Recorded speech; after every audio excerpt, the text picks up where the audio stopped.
think I always made the comment that once a miller, always a miller. Ravel, ambitious, but brilliant! I don't believe it! I swear I do not believe it! Good Evans, he's done it again.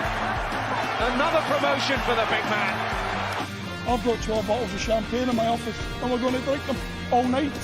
Do me a favour, drop me off in Rotherham.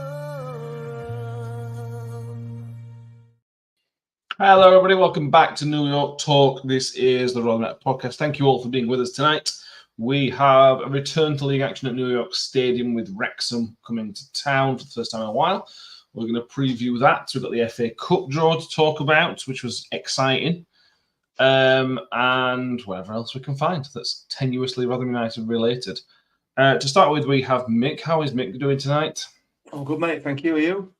Very, very good. Thank you very much. And Joy's back. How are you doing, Joy? I'm very well, thank you. Perfect. Thomas will be with us shortly as well. We have YouTube user Martin Holland, Richard is with us as is Shadowstone, Paul Rose, Fishman, Sid, and Kelly for Bobs.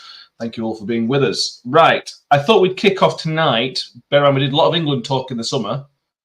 I thought we'd cover England for 5 minutes because I don't know if you've heard, there's been some quite big news this week. We'll do Tom first. How's Tom? I'm good. How is everyone else? Very, very good. Thank you, mate. You're here, Tom, so we're going to start with you. We're going to start with the England news. Thomas Tuchel been confirmed as England head coach for the next 18 months, but doesn't start until the 1st of January. I don't know. Yeah. I think you might be the same boat as me, but I think this is it's the best guy around, really, the best guy available. Yeah. No, for sure. I mean, he's a knockout merchant, isn't he? Because how he managed to win the Champions League with Chelsea and then do really well with in the Champions League with a Bayern Munich side that shouldn't really have beaten Arsenal. I mean, he's the guy when it comes to knockout tournaments, etc. So yeah, I mean, in terms of man management, there's none better as well. It's just it's a decent appointment. I don't really know what more to say. I mean, the only other option was Graham Potter. So I mean, if that's who you're comparing against, then you'd say both tactically and experience-wise, Tuchel beats him. So yeah, why not give someone else a go? Yeah, I think, Joe, that Tuchel is renowned for his tactics, and like Tom says, his way of managing through tournaments. He's won leagues as well. His CV stacks up against the best of them that are out there. Outside Pep Guardiola, he put his CV stacks big as the rest. So from that point of view, he fits perfectly. He's what we need to get to that next step. You've got to get over that line, and I think Tuchel's maybe the guy who has that experience. I don't have a problem with this at all, personally. I agree with what Tom said and what you've just said, Matt. He's the best guy out there at the moment that's not in employment, which would cost the FA a few bob to release. So perhaps that's been part of the decision-making process. In any of the jobs that he's had, he's not. You can hardly say he's failed, can you? He's maybe not delivered on expectations. But I agree, Tom. I mean, he took a Chelsea side that nobody expected to win the Champions League to the Champions League final and beat Man City, didn't he? So, I mean, if you want to put the cat among the pigeons, you could argue that, yes, he's not English. He is German. And I've seen some really interesting takes on that issue. But I personally have no problem whatsoever. If we want him to be successful, we need to be having someone in that post who has had success. And he fits the bill. Yeah, I think he does, absolutely. Fishman said, reflecting some people's opinions, saying ridiculous we haven't got an Englishman to manage the national team. What this does do, Mick, it shines a light on the issue of English coaching at the minute, or the opportunities for English coaches at the top level. Is maybe a better way of putting this. Because there's close some excellent English coaches. The FA coach pathway is decent. It's too expensive, but it's decent. But nobody gets a chance at the top level realistically for more than, what did Potter get? About 10, 15 games at Chelsea, whatever it was. The chances are limited for English coaches, and this is now England are elite. These players are elite players. They got to two finals. They got Jude Bellingham, Harry Kane. All these are elite players. Graham Potter's not necessarily an elite manager. Eddie Howe's not necessarily an elite manager, whereas Tuchel is. So it maybe shines a light that there is a lot of work to be done in the coaching setup of England to get some English coaches better chances, or whatever. I don't know. What do you think? Yeah, absolutely. The coaching system in the UK, like you say, it might be at a decent level, but it's prohibitively expensive for anybody to get involved in it. The cost of it is outrageous in comparison to a lot of other European countries for the same level of coaching. So, it's not a surprise really that there are no, or very few, if any, arguably, if any, world-class English coaches. There are some from other countries where that coaching pathway is a little less expensive or better subsidised. I can understand it. The FA have not got a lot of money, I mean, yeah. As far as Tuchel's concerned, I mean, who would have thought the FA, and it's a massive surprise for me, really, that the FA would actually pick somebody who's the right man for the job, as opposed to trying to please someone else. I think he is the right man. I think international management is a different kettle of fish in it to coaching a team regularly, week in, week out. But he's clearly a very, very talented coach. There's no doubt about that. His record speaks for itself. So what they've actually done, it would appear, is look like they've found somebody with the qualifications and the sort of experience to back up those qualifications to take the job on. So I have no issue with it. And all this nonsense about him being Germany is just clickbait, isn't it? It's Sky Sports, your Carragher's and people, just Danny Murphy for the BBC, just clickbaiting stuff. That's all it is. Just so it's nonsense. If he's the right man for the job, he's the right man for the job. And these are the same people that'll be screaming about, filling quotas for whatever. For whatever it is, we should have more women managers, or we should have more black managers, or we should have more whatever managers, But now we should have more English managers. Well, no, it's the right person for the job, innit, ultimately, and that's what it's about.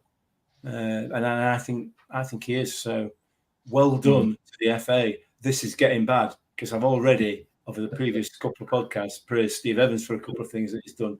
I'm now praising FA. I think I'm going to have to go see a doctor, to be honest. Yeah. Chris Page looks by German products. Don't see the issue. Tom Kay says, I thought we'd go for a yes man, but Tuchel definitely isn't that. No, Tuchel is not a yes man. And there'll be two things. This will either end really successfully, as he put it, we'll get another star on the shirt, or it'll end in a disaster. And it will be hilarious in the media, because Tuchel is not one for holding back. It could end up in fireworks with the English media, which I wouldn't mind, to be honest with you. Ultimately, the British press, particularly the British sport press, deserve somebody who's going to give it back to them, because they've had a free rein over the years to just rip everybody to pieces when it comes to England. Manager after manager after manager, they've just ripped to pieces and set them all up to fail. So, fingers crossed, even if he's not successful, let's hope we can get a bit of fun checking it out of them. We've already had it with, I can't remember the journalist's name, who was screaming and bawling about wanting Pep Guardiola one day, and 2 days later he's screaming and bawling because we've appointed a German manager. That is the British sporting press, isn't it? Yeah, they're an embarrassment to they're an embarrassment to their trade, if you can call it that. So let's hope he sticks a knife into them. I think it was Oliver Holt.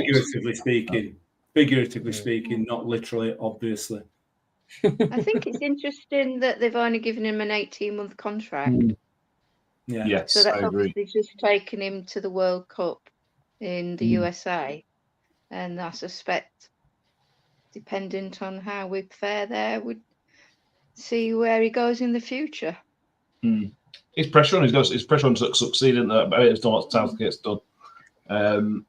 Yeah, I think as a purist, I think as all with all the if you've got a great English coach, you take the great English coach, but he's the best man that's around, that's available. Do you want to add anything like Tom? Because I know that actually on that part of it. No, I just think he's the best man for the job, and if you give nobody would be complaining if we gave whoever the job, because they're the best man for the job, and if you're the best person available to take the job, so be it. It happens. If he turns out to be not very good, then whatever. But as of now, I think he's the best option. I agree. All right, let's move on, because that's enough England chat for 18 months. The FA Cup draw was on Monday, and we were the first ball out of the hat. I don't think I've ever seen that from us before. Sitting down, said to our lads, "We're number 38." Oh, it's come out straight away. A home tie, Tom. It's one of those competitions at this stage where, for me, anybody at home and a non-league team away, and you get Cheltenham, a lower league team at home. That's a decent enough draw. It's as good as you're going to get realistically at first or second round, really. Yeah, it's all right. It's not, it wasn't anything to make anyone more intrigued than they already were, I think is the best way of putting it. If you were intrigued already, if you wanted to go to the game already, you'll go to the game already. If you didn't want to go to the game, I don't think that swayed your mind to go. So either way, I think it's just something it's just a draw that hasn't really changed, personally, my perspective on things. And if it's changed anyone else's, fair enough. But it's not a game that I've gone, okay, maybe I'll go to that, or vice versa. It's not a game that I thought, okay, I'll go to it unless it's so and so. And it's it's just a game. Who in the draw would have made you go, actually, I might go to that? Would it have been Barnes and Donny or something like that? Yeah, it would have had to have been a derby that didn't really happen often, or a proper non-league side that's around me. Yeah. Just a game that was, more local to me would have been nice. But just in general, any kind of game. It's not all about you, Tom. Oh no, of course not. That's why it would have been excellent if it was the case. But honestly, probably only that if it was around me. No, but yeah, a derby would have been good, or anyone. Yeah, I hadn't really given this much thought, Mike. You kind of put this out of nowhere, didn't you? I mean, we talked about doing a watch along for the draw, so I assume you had a bit of a thought. And then we did stand up to it last minute. But, no. Well, because we were first ball out, we never did the watch along. I thought, well. Yeah. Richard says saying something that the FA Cup kickoff time could be 6 p.m. I haven't seen an announcement for the kickoff time. They announced the FA Cup TV games, which Wrexham are on telly, who'd have thought. Other than that, we're not on telly. Rotherham Cheltenham was unsurprisingly not been picked for television. But yeah, the good thing is we're not on. We're at home, so most fans haven't got far to travel. At least we're not Cheltenham fans who've got to travel all that way, kind of thing. That's definitely a positive. So we have got a fellow London Miller who lives in Cheltenham, Rob. I'd give a shout out to him. So he was, he would have preferred it in Cheltenham, to be honest. Having said that, I was hoping for a weekend in Scarborough myself. I'd have quite liked Scarborough. That'd have been good. I'd have quite liked to have gone to Scarborough, but hey ho, Cheltenham at home. I don't think I'll be making a 400-odd mile round trip, to be brutally honest. But there you go.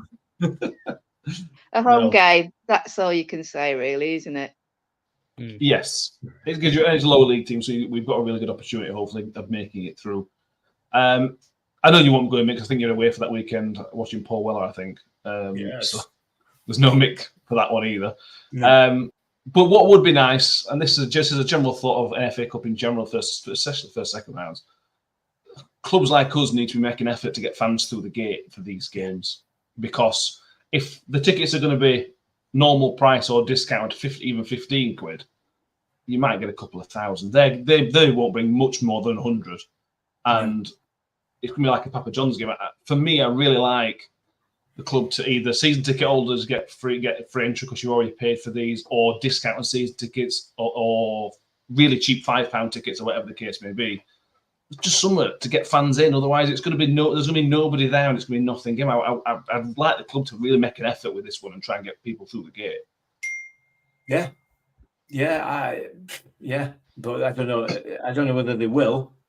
I agree with you. Let's get the stadium full and make a little bit of money off the back of it. You know, you get 10, 11,000 people there at a £5 a ticket. You're going to make more than 2,000 if there's just 2,000 through the door, plus everything that you sell in the extortionate prices and those kiosks downstairs. So yeah, get them in. But who knows? Who knows what the club will do with that? It's not, like you pointed out, it's not really a glamour tie, is it? There are not very many glamour ties in round one of the FA Cup, are there? Not for league clubs anyway. Sometimes there are, obviously, for some of the non-league clubs, but who knows? Let's wait and see. As you say, I won't be there, unfortunately, or fortunately, for that matter, whichever, depending which way you look at it. Yeah. Chris said they would need permission from the FA and Cheltenham. No, I think, well, I know some Premier League clubs, as part of the season ticket, they have their third round as part of their season ticket. So it's certainly something the club could do if they were so inclined. But don't know. The club will obviously have to. That was something maybe we should all ask at the next fans forum for these kind of events. They should also have the Papa John's as well. If you give Papa John's as part of your season ticket, again, you'd get loads more fans through the gates. Their mates would come, so you'd probably end up selling more tickets as well. But anyway, this is a slightly different topic. But yeah, we'll come to that. What's that? 2nd of November-ish is when it's scheduled, something around that time. So what's that, 2 weeks away? Yeah, we'll cover that with as much enthusiasm as we can possibly muster. Bear in mind, 3 out of these 4 people won't be attending the game. But let's move on. Let's move on to the league action. There will be basically a full stadium this week. Wrexham come to town with all the sideshow that comes with them. Tom, how do you feel about this game? Is it one of those you're kind of looking forward to? Because it's going to be a full house against a really, really good team. Is it just another game? Where's your mindset and feelings towards the fixture itself? I thought more about the Peterborough game than I did this one, because I think the Peterborough game came off of a decent-ish run. And going into Peterborough game, I didn't expect a lot, but I thought it'd be a good test of where we were. And I thought the first half was really good. I mean, we've discussed it, but I'm less enthralled by this game because I think it's just 2 teams with a really similar style are going to be going at it. And if I'm honest, I think their quality from set pieces is going to be not even, it's going to be tough based on our performance last game. I'm apprehensive, to say the least, I think. But again, I'm still excited to see how good they are. I've not watched them this season, and how they're second in the league coming off back-to-back promotions is. I'm intrigued to see if they're actually any good, because watching them against Birmingham, they weren't. But that's an outlier. I think most people against Birmingham won't look any good. So yeah, I guess it'll be an interesting game, but not one that I'm entirely hopeful on a win just based on their ability on set pieces. Everything else, I think that we'll be all right, and I think that we'll outplay them and outmatch them in a lot of categories. But just their ability from set pieces may cause too many problems. Who knows? But yeah, I think the more I think about it, the more excited I do get. I've had a busy week, so not really had a chance to sit down and get excited. But it's nearing Friday, therefore it's nearing match day. Fair enough. Yeah, like Tom says, Joy, that these have had a really, really good start, much better than I anticipated. I think we all expect them to do reasonably well, but to be second after whatever it is, 10 games, is a bit better than we all anticipated, and we've been a bit worse than we all anticipated. But we have improved in form, so this feels like, to me, this could be a really good marker for us to kind of say, right, where are we? These are second. They've had a really, really good start. Are we level with where they are, or are we still got a step to be? So it could be a really, really important game in terms of competitiveness.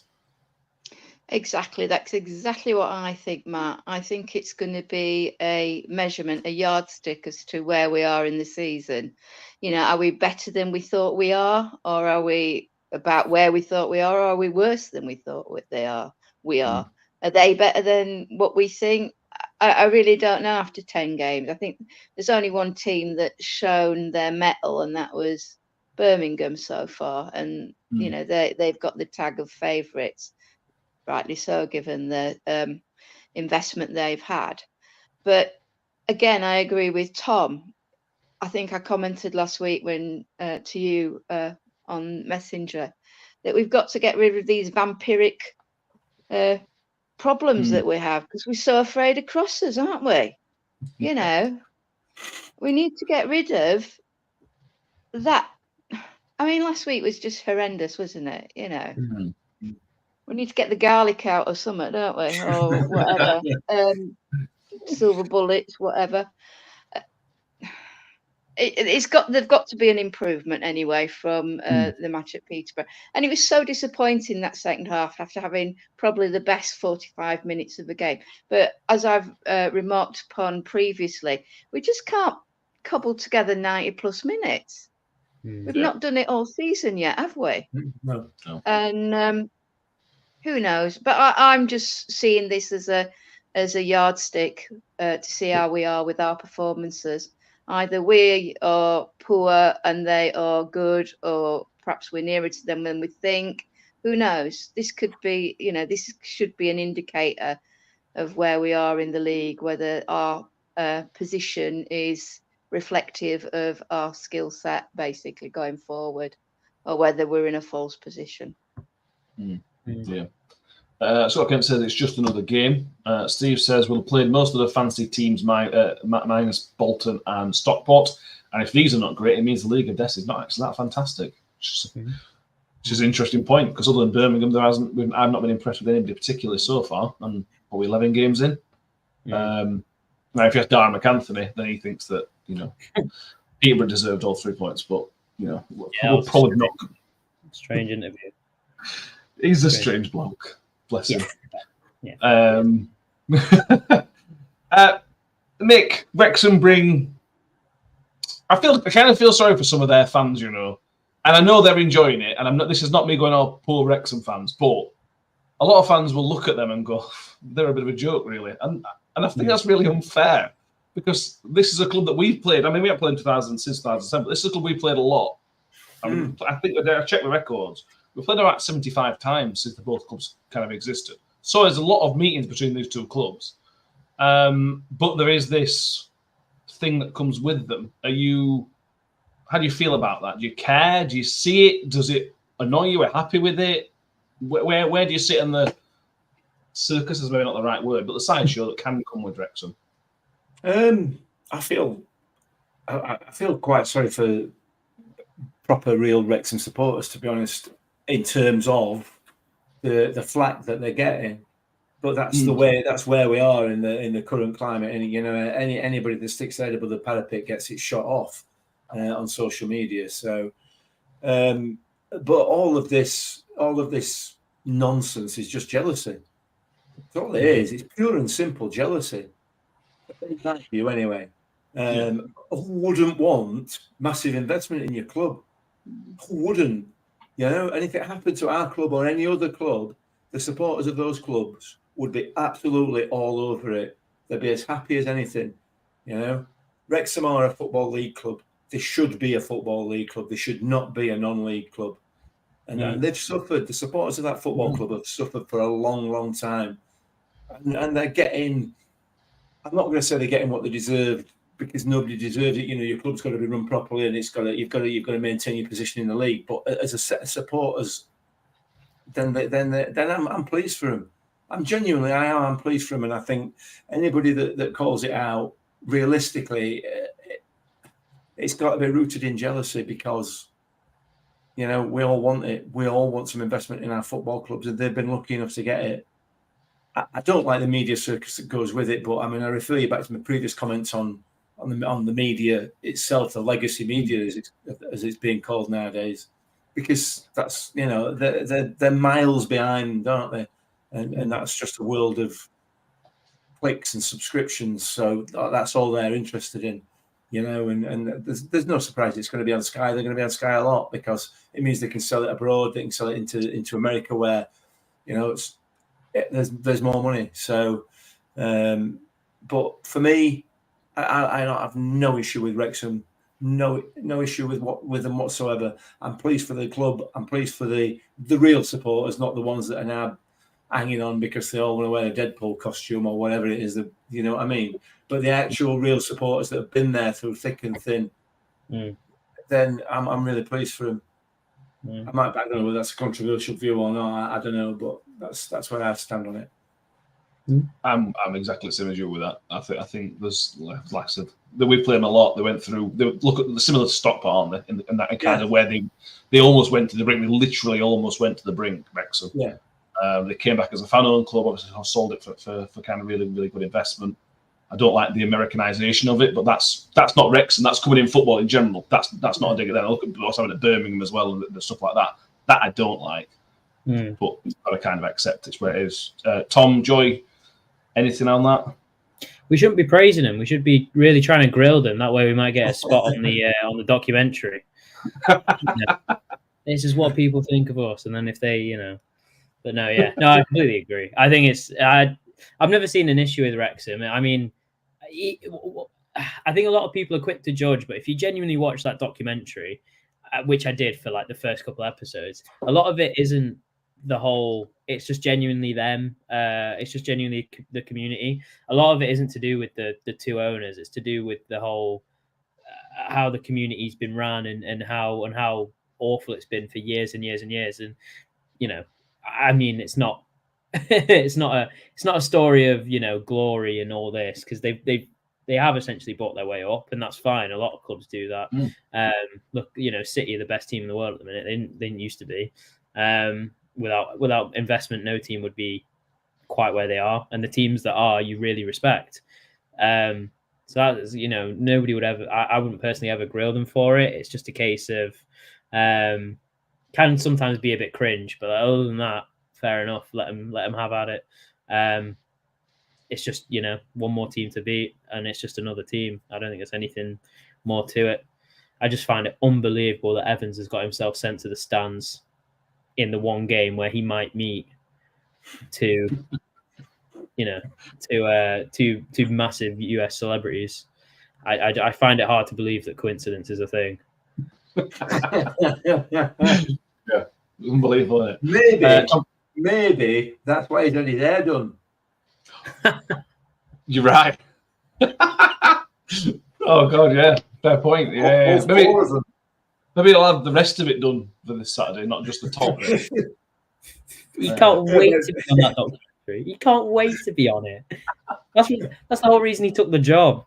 He was thinking way ahead. Tom Kerr says, I think it's mainly media obsession that irritates people. He says, got a notification from Sky Sports saying, breaking news, Paul Mullin celebrates with a Deadpool mask. Yeah, that is irritating. I'll be honest, that side of things. Joy, what's your thoughts on that, on all this Wrexham stuff? I agree with what Mick said. I think there's a certain amount of the green-eyed monster in this. I think what we need to do as a club is look to our future and how we're going to get investment into it. And by that, I mean appropriate investment as opposed to some dodgy dealings from the backs and beyonds, because we could you can end up down that pathway as well, so we don't, it's about how did they do it? How did they get these guys on board? Because I've not watched that documentary. It doesn't interest me one way whatsoever. It really doesn't. They wanted to invest in an English or Welsh side, whatever, and just in a football side in the UK, because Rob McElhenney's like manager or something, somebody who worked on his Always Sunny is an English guy who's really into football, so they always used to watch football when they were on set but weren't working. And he was like, I really want to invest, got Ryan Reynolds to do it, and then they looked into it and they thought Wrexham would be a really good club to invest in because they're one of the oldest clubs in the UK. So it was either Wrexham or Hartlepool, weren't it? They narrowed it down to two and had like visits, and it could have been this could have been Hartlepool's story. Yeah, it's incredible, isn't it? They must be sick as dogs then, mustn't they? Yeah. I'll be honest, I think they made the right decision. I haven't been to Hartlepool. I think they've made the right decision. I don't know. I've been to Wrexham. It's not much to choose. Perhaps it was the fact that they're monkey hangers, isn't it? Yeah, exactly. Yeah. Not good if you're in the media spotlight to be a monkey hanger, really, is it? Not really. No, there'd be lots and lots of explaining to do there. Yes. I think. Yeah. Moving on. Paul Rhodes, any chance of Hugh Jackman turning up asking for a friend? You never know with this lot. Anybody could turn up. Yeah, genuinely.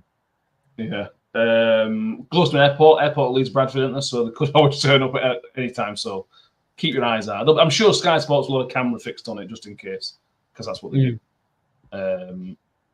Chris Page says, as a kid, his first away game was Wrexham next to the corrugated steel-sided ground at Chester City.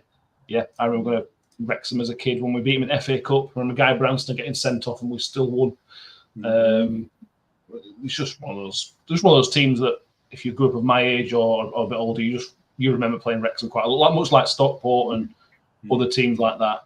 They're a team I enjoyed playing against. There were good games against them. Like I said, I met him in 2007. That was in League Two at the time. I think it was. We won 3-0. We haven't lost to Wrexham in Rotherham since 1996. They did beat us 7-0 at Wrexham in that season, but it has been a while. It clearly wasn't a great season for us that year. Although I think we won the Auto Windscreen Shield that year, so clearly not up topsy-turvy year, that one. Weird. We don't have exact team news, Mick, but we have to make an educated guess that Johnson Clark-Harris is a serious doubt because he had a hamstring strain or something with his hamstring went wrong on Saturday last week, and it'd be a miracle if he recovers from anything hamstring related in 7 days. So then that brings the question: what do you do? Do you play Jordan Hugill, who was really, really poor for 45 minutes last week? Do you say, right, Nombe, we're going to give you a chance to be a central guy? Where's your mind going in this? Because you could have been a Sapper song in and really, really mix it up. Where would your mind go on this one? This is the big decision in it, really, for this weekend. If it were me, I'd be looking at Nombe or a song through the middle. Probably Nombe through the middle and Humbo out on that left-hand side and Wilkes on the right. But I suspect that what's happened with Johnson Clark-Harris is that he's cramped up a little bit. We're 3-1 up at half-time and they thought, I'll tell you what we'll do, we'll not risk him for the second half. This game's in the bag. And just rested him, essentially. I think he was probably just cramping rather than an actual injury. Who knows? I wouldn't be surprised to see Clark-Harris start. I wouldn't be surprised at all to see him start. If he doesn't, he's going to play Jordan Hugill. I don't think anybody can. He's not going to change it to the degree where he hasn't got a big man up the front because there's too many long balls going up there. So it will be Hugill if Clark-Harris is not fit, I think. If Nombe did start, though, who would be coming in as well? Who would be coming in? If you start Nombe, as you said, without Hugill, who else are you bringing in? Humbo. Okay. Yeah. So you won't bring a song in or Holmes? Well, I like both of them. So, yeah, I wouldn't have a problem with either of them, but I think Humbo needs a chance. I think he's a tricky player. He's got some pace. He can put a ball in. And he's pretty much a Malik Wilkes on the other side, isn't he? You know? So I would be bringing Humbo in, personally. Agreed. He's more dangerous and was going to likely to cause you far more problems than Jordan Hugill is. But, he's not going to win those. I'm going to say he's not going to win those headers, but, yeah. Unfortunately, the way Hugill's been playing recently, neither is he. No, I don't think so. Scott Kent says, if Hugill starts, I'm walking out before kick-off. They can't watch us against 10 men. Tom Kay, get the feeling Hugill will kick off if Johnson Clark-Harris doesn't play. Yeah, that's the thing, Tom, innit? That on his day, Hugill has shown already this season that he can be a decent player. Wigan game, I think he was really good, and there's been other occasions where he's come on for 10 minutes and had a bit of an impact. But that 45 minutes was really, really poor. And are we looking into that 45 minutes too much, or is that fair to look at that 45 minutes? I think it was a very poor 45 minutes, and I think based on the whole season, I'd give him the benefit of the doubt and just say it was a one-off. But you can't play like that and then start the week after. So I wouldn't start him. And you just mentioned it there. Every game you've seen him have a good game, and he's been an impact sub. So why would you change that? And I get Mick's point in that I can't see him not playing, because I agree. I can't see him not play just because Evans wants to play with a big striker up front. But if you think about it logically and think about how they'll set up, they'll set up with a 5-3-2. And if you set up with a 4-3-3, you match them in every department. Your wing backs, your fullbacks have their wing backs. Your strikers are marked by our defenders, and then you've got 3 up front against 3 defenders. And if you put Wilkes and Hungbo 1-on-1 with both of their centre backs, I'd back them every day. Maybe they'll get their wing backs to support, etc., etc. You know, this is tactics that we don't need to discuss. But if you think about it logically like that, I'd play Nombe, Wilkes, and Hungbo just for that pure pace up front, and just to get at them both off the ball and on the ball. And that means that I don't think Clark Harris would come in either. And you know, that is beside the point because he's supposedly injured. And if he's not injured, I'd start him. I'd start the exact same 11, with possibly Kelly coming back in. But again, another conversation. I just think that there's just a case to be made that our front 3 is probably better when it doesn't have, I don't want to say a big lump because it's doing so much discredit to people who are, but like a solid number 9 who's not as mobile. I think our front 3 can really prosper in against a back 3 when they're all very mobile, very just can get at them both on and off the ball is what I do. And I'd play that front 3. But again, Hungbo's not looking like he's getting a start, is he? So I don't know. It was picked not to be in the squad last week, which is a bit mad. Man. Yeah, I don't really get that. No, as Steve mentioned, Hungbo's down the way down the list, which is a bit mad. Scott Kent says Wilkes v McLean will be fun.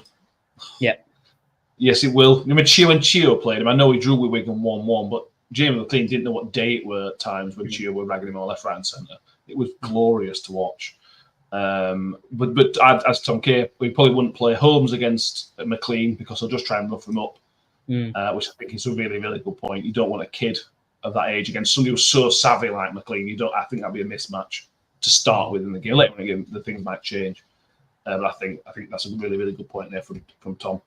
Joy, it's interesting because we gave Hugo a lot of stick, and you know, I stand by everything we said the other day. It was really, really poor against Peterborough, but it is difficult. They're a physical team. They're a big, strong physical team.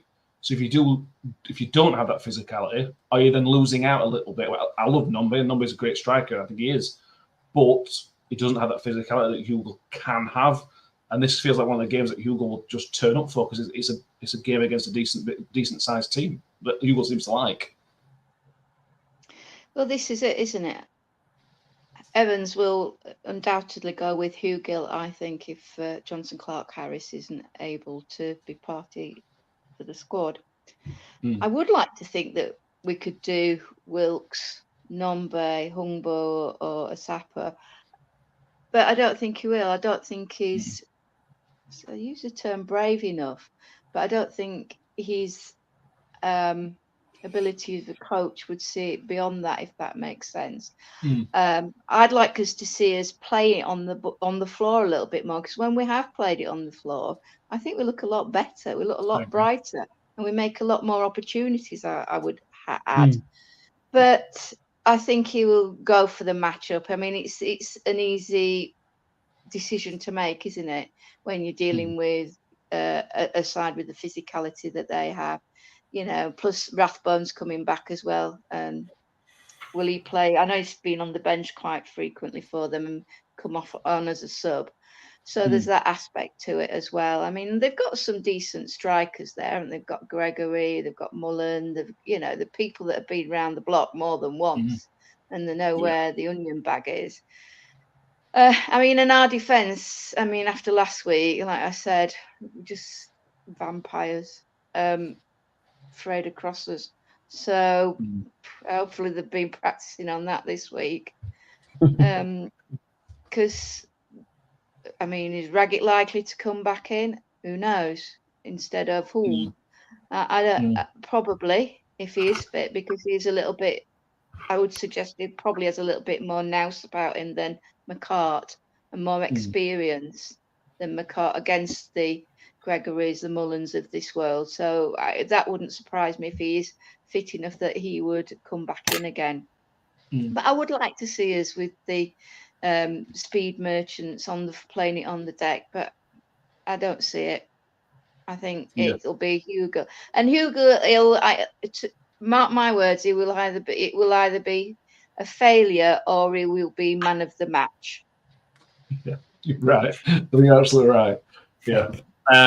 Yeah. And what I would say about Evans is when things happen, he isn't afraid to change things.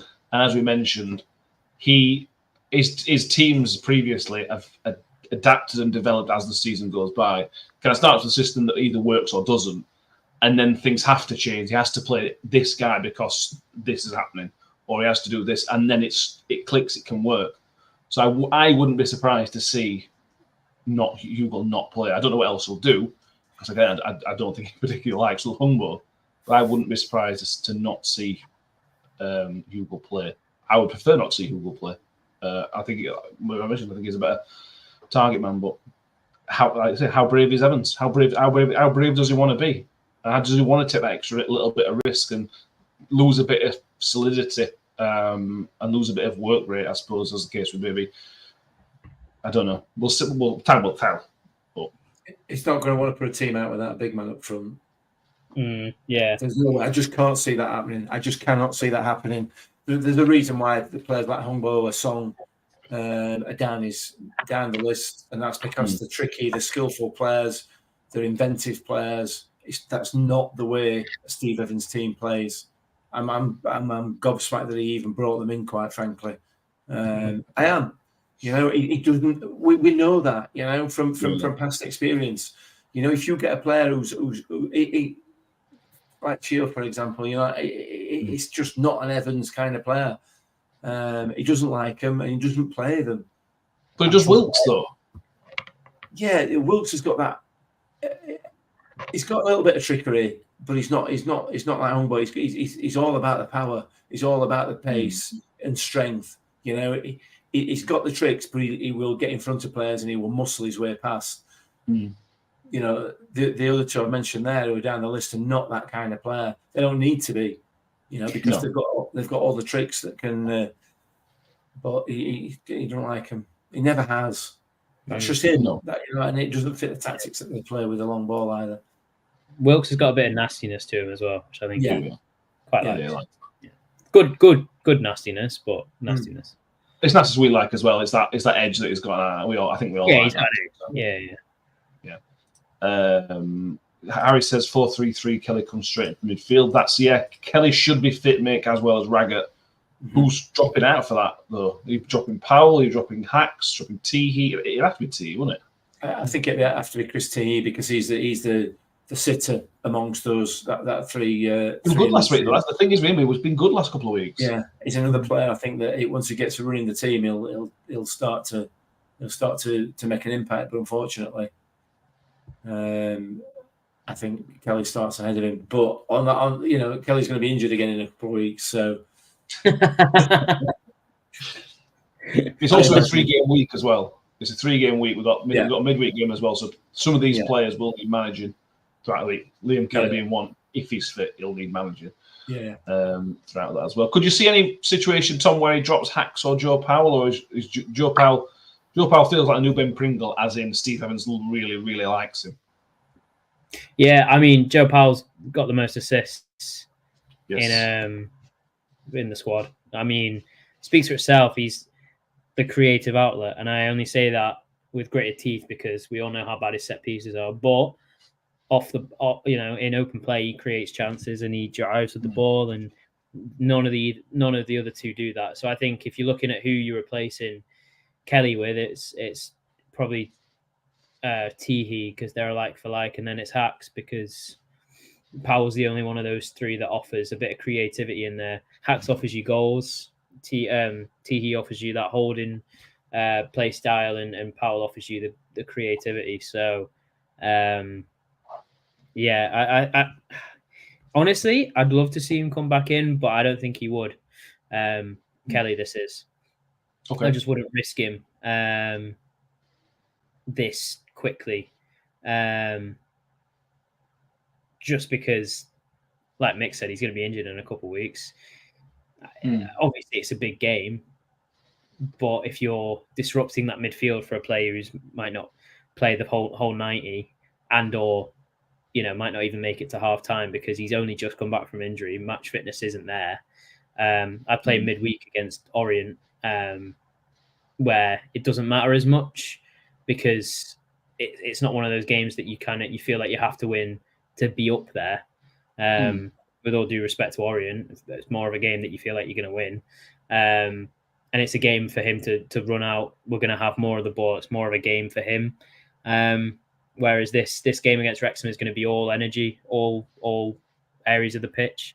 And I think if he was playing consistently all season, would, he's our best player. But if you look at the styles of play for both teams, I don't think he fits straight into that. To that style. I'd rather bring him on for the last 20, 25 minutes if we're holding a lead or trying to get one, I'd bring him on for the last 25 minutes. Personally. Yeah. Tom Kay says midfielders are very similar except Powell, so he's not playing as much variation. I think that's key. I think that's why, Joy, I think we'll see Hacks, Powell plus one of Teehee or Kelly, because they all offer something a little bit different. I think if you play T and Kelly together, it's all the same. It's too much of the same for me. I don't think T is good enough for that kind of marauding run that Hacks does. So it's one of Teehee or Kelly for me. Yeah, I agree. And I think Tom's rationale is fair enough. I can see him starting with Teehee. I don't think he'd want to risk Kelly to start the game, to be brutally honest. And I could see him possibly coming on if we've got a foothold in the game or likely to get something out of the game, and maybe holding back till Tuesday against Orient. I agree totally with that. I don't see there's any reason that the midfield that played against Peterborough don't play against Wrexham on Saturday. Yeah, fair enough. Richard says, I just hope we don't lie down like we did against Birmingham. That's always a concern against better teams. We obviously hope that doesn't happen. Ref Watch referees Ben Atkinson, never refereed us, refereed Wrexham I think 3 times. I think they were National League games though. So nothing to report on the referee this week, which is good. It is good. On to the defence, Mick. We think, again, we don't know. We haven't done the pre-match press conference, which is very selfish of Steve Evans not to do it on a Thursday when we record. We shouldn't work around our schedule, but whatever. Harry says, I'm dropping Humphreys. McCart doesn't deserve to be dropped, and Humphreys hasn't done much. He would bring Raggett in for Cam Humphreys. And I can see the working out and the rationale for that, Mick, because McCart has been better than Cam Humphreys this season. And for me, we need that little bit extra know-how, knowledge, nous, organisational skills that Sean Raggett brings in. So I could absolutely see that happening. I could see Cam Humphreys dropping out the side. Yeah, I could. For another big man with no pace. So yeah, and what else would you need? Let's put 2 big men in the middle. Neither of them have got any pace. Who are both susceptible to runs in behind.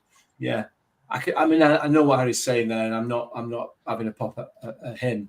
I don't think it would be the right decision personally, and that's not because I'm a big fan of Cam Humphreys. Although I agree he's not been playing particularly well. I'm not convinced he's out of touch or out of form. I just think the way that we've been playing is not to his style. He's not a long ball merchant, is he? He's a player that wants to pick the ball up and bring it out of defence. And then that's not what our management team seem to want our defenders to do, which is fine if that's what they want. But you put Raggett and McCart back there, and I could beat him for pace. They just. There's no pace. There's zero pace. Then we've got a problem. because you've got Rafferty, who is constantly out of position. He's rarely in his right back position. When we concede, either Rafferty or Reece James are out of position. They're not covering their areas. It happened at Peterborough. It happened at Shrewsbury. It happens continually. So you need somebody back there with a pace to try and get us out of the hole that we find ourselves in defensively. So, yeah, I think Humphreys would be the one. I think that would be a mistake personally, but that's me. That's my.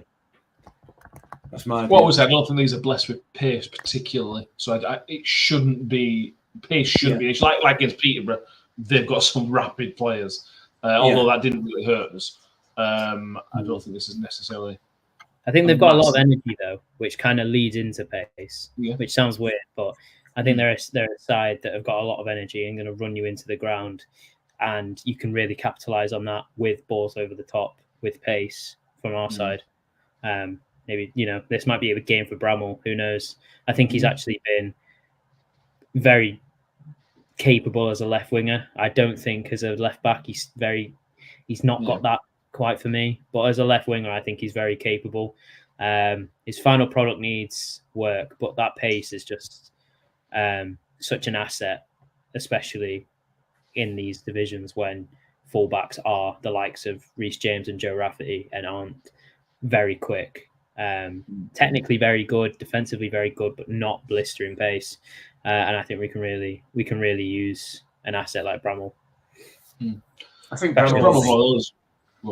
think his balls into the box over the last few games have been pretty decent. To be fair, I think they've massively improved since last season. Having said that, last season we didn't put many in box anyway, did we? So I think we only put 4 balls in box all season from left. So, but yeah, sorry for interrupting. Didn't mean to. Well, I did. No, I'm going to say, if Bramall can accept that he's a bit part player and happy to play half an hour, 20 minutes every single game, they'll be a massively useful player.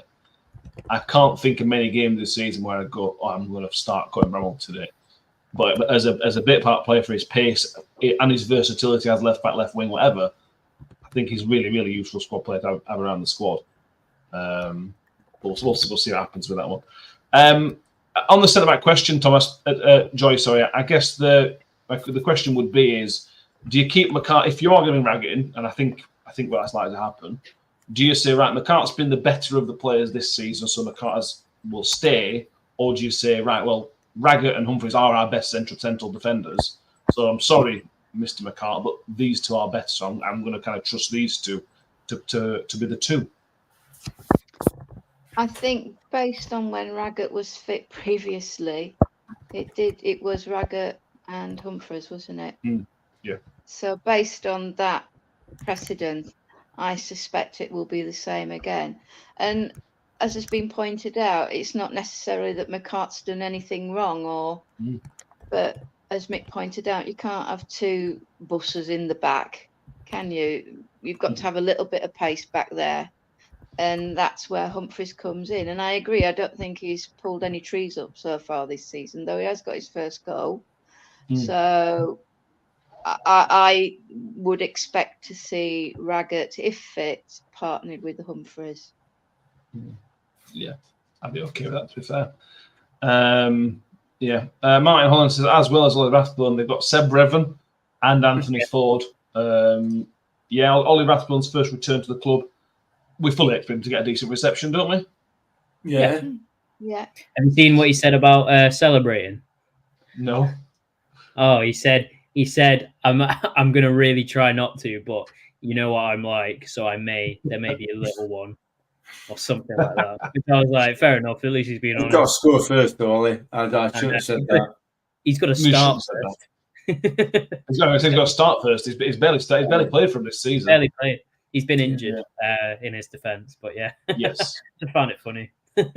Yeah, I spoke to Mick on so anyone who wants to bet, we don't endorse it, but after Mick said that, I'd put a bet on Ollie Rathbone. Yes, I agree. We spoke to another Matt from Racecourse Ramble for the Scout Report. That's up tomorrow. And he kind of said that he's certainly not at his stride yet. Whenever they've seen him, just from their point of view, there's question marks about what kind of player Rathbone is. which is a surprise. Mm. Because for me, he's quite a simple player. You can ball's there, just kind of run, just attack the ball. And if they're not seeing that in the games that he's played, he either has been really, really not fit, or Phil Parkinson don't really know how to play him, which would be a surprise behind him. I think it was a club record signing. But I don't know. He was sort of towards the end of his tenure with us. He was sort of a bit part, like he was sort of an in-between player. He'd run a lot, but when he got the ball, he tried to play. And in his first season with us, he didn't really do that. He'd give it to someone to then let them play. Whereas he was the main playmaker in that last season with us. So maybe it's a case of he put it perfectly that he'd been watching our games and he wasn't really surprised that we'd started badly because he'd expect a hangover from a really poor season. I think he's probably one of those players that's experiencing it along with a couple others that are still at the club. So, I don't know why we're talking him up so much, but I feel like we just got to defend him a little bit. Yeah, that's fair. Seb Evans, again, has been a bit part player for them, but again, it's the kind of player if you can get ready and get working at this level, you've got a really, really good player. I think when they signed him on a permanent contract for 3 years or 3 or 4 years, but I thought the length of contract was the most impressive part of that because Seb Evans will be a very, very good player. He's obviously not there yet. But yeah, I haven't done a screenshot for the league table. There were no real changes for the prediction league table last week. Mick did get a point as well as Ben. Ben got a point as well. Ben went 1-1. Mick went 2-2. How? Why would you ever have thought 2-2? Like realistically. Well, just go back and watch it, Tom. I did say that. I said there'd be goals. Yeah, all right. Fair. So I could see us winning. I would have been so annoyed if you guessed 3-3. Yeah. I'll just get up on my phone. Yeah, Mick extended his lead at the top because there was only two people picked the points. Ben's doubled his points total for the season and got now on 2 points. Mick, it's not loaded, so we will never know how many points you're on. Mick, we've gained. Oh, come on now, you're on 12 points. Tom's behind you on 7. For God's sake! Danny's a point back already. How are you? Joy's a further point back. City. Oh, for God's sake! So yeah, I'm that's Tom Brady. I'm genuinely disheartened by that. You don't need to be Tom. All you need to do is get this prediction right, and you're back within striking distance. Unless I get mine right. You know what? From now on, whatever Mick says, I'm going to have to go for until like the last 10 games of the season. Well, how's that work? Because you're not going to catch him if you go exactly the same, are you? Until the last 10 games of the season. I'm playing the risk game. If I keep going against him, he could further the lead. Whereas what if I ask you first for your prediction? Well, that's not fair. I'll put the whole thing in jeopardy. Yeah. Right. Predictions we have already are from Ben. Ben is going for 2-1 to Wrexham. Danny has gone 2-1 to us. And Kev has obviously gone 3-0 to us, because that's what he does. Joy, you're first up on my list. What are you going? What's the score going to be on Saturday afternoon? Well, I've been going 2-1 all season. It's not served me very well, though, has it? I'll come away from 2-1 and it will be 2-1, won't it? So that's exactly my thinking, and I'm isn't scared. It? Yeah. No, I'm going to go for something completely different, and I'm going to go.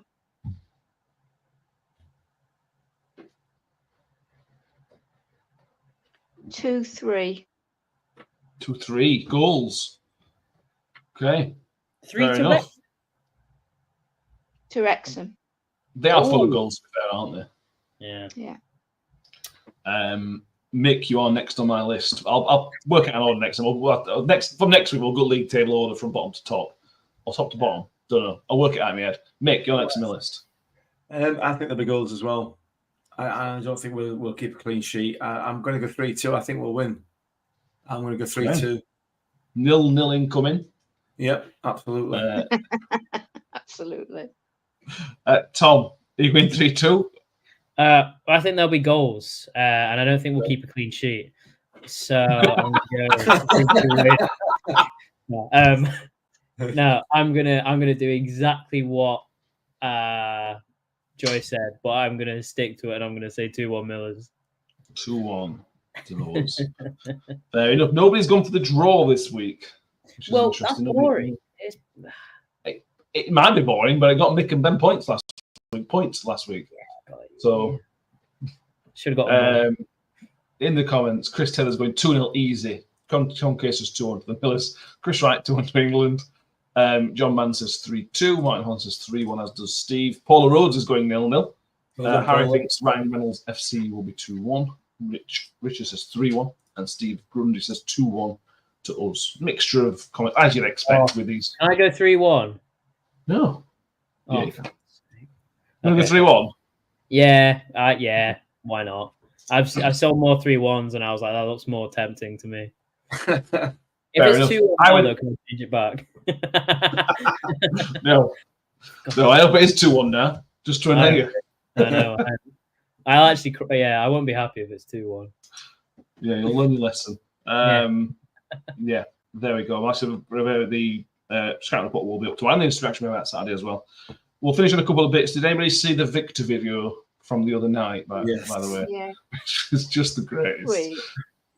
Like, I really miss Victor. You forget about him. You go, God, I miss him. I really miss him. But yeah, what a guy Victor is. Ridiculously nice guy. Tenuously, Rotherham United, really, did anybody watch the Howard Webb thing on the overlap? Stick to football today. We got a mention. Rotherham United got a mention. Not us, plus the podcast, surprisingly. That would have been really good. In what regard did we get a mention? They were talking about whether referees have to declare who they support and can they referee rivals, and they asked him who he supports, and he went, we support Rotherham United. We're 17th in League One, we're just 10 points. Oh, really? It was good, Howard. Howard was good, isn't it? It was those kind of things. Is really, really good. It was very Premier League centric, so he didn't really answer any EFL kind of refereeing questions, as you'd expect. Ian Wright's not going to talk questions about who his hardest person to ref was and all that. No, it was just kind of about the rules as they are now. You know what the VAR and what the PGML try and do going forward and that kind of thing. Okay. There were a few bits back, but it was okay. He was good on it, but you had 5 people asking him questions all at once, and it got a bit messy, to be honest. Yeah. But that's it. I recommend it. I like stick to football. It's quite good. Yeah, not like this. Yes, this did come out though. Harry says apparently they're trialing the football cricket DRS system. Yes, in the women's under-17s World Cup, they're trialing it where the coaches have 2 or 3 referrals. So instead of VAR checking everything, the coaches have a referral where I want to challenge this decision, which I think is really good. That would be a way of improving for me. It would make the game flow better. Obviously, it's under trial. So do you get a certain amount of? Yeah, I think it was 2. I think he said 2. It might be 3. Where it didn't go through the real specifics of it, but they just said there is a trial system in place for this kind of a cricket style review system. And then if it comes off, you keep it. I think so. Yeah, I think it was the same as cricket. Yeah. Yeah, I think that's all right. It means that people will stop shouting at decisions they know are wrong. Exactly.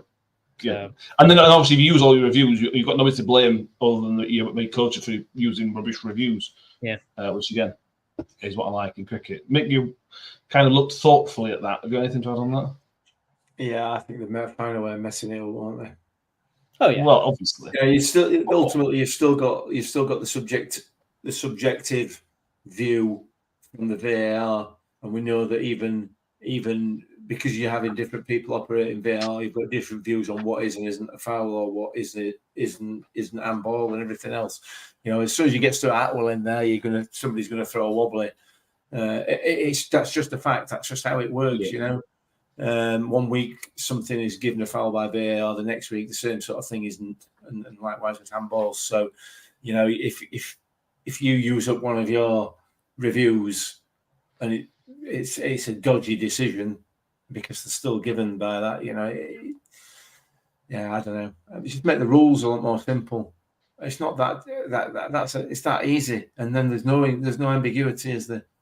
We don't need to fanny about with making it more complicated by giving them two reviews, then referee's got a chance to review, and then he's got a signal on pitch that he's given a penalty, and they do, all this sort of stuff. If it is a penalty, they keep the review, and all this it just complicates it even more.